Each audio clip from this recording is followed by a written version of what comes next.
আসসালামু আলাইকুম। আমরা আসছি আজকে চকবাজার এক্সপ্লোর করতে। আসলে চকবাজারে আমার একটা স্ট্রিট ফুড নাই যদিও।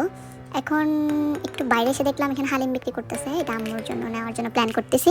কারণ আম্মু হচ্ছে ফুচকা তেমন একটা পছন্দ করে না। আচ্ছা এই ফুচকা ফুচকা। হচ্ছে নরমাল ফুচকা।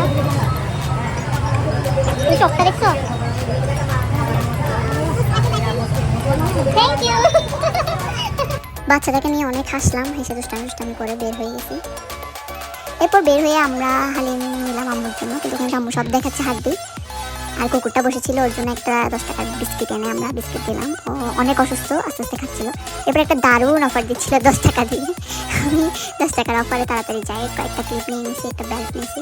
এরপরে প্যারেডে যায় বিখ্যাত বেলালের ফুচকা ভেলপুরি খাওয়ার জন্য গেছি। ও ফুচকা থেকে আমাদের ভেলপুরিটা অনেক বেশি মজা লাগে। এই যে ভেলপুরিটা ওদের, আর ওদের ছোটো ফুচকাটা এখন বের করছে যদিও। এটা খুবই বাজে লাগছে, আমার খুবই বাজে লাগছে, টু বি ভেরি অনেস্ট। চকবাজারের বাজে এক্সপিরিয়েন্স হওয়ার পর আমরা আগ্রাবাদ যাই। যাওয়ার পরে ওখানে কিছু ভিডিওস নেই, ওগুলো আমি পরবর্তী ভিডিওতে দিব। Tata, bye bye.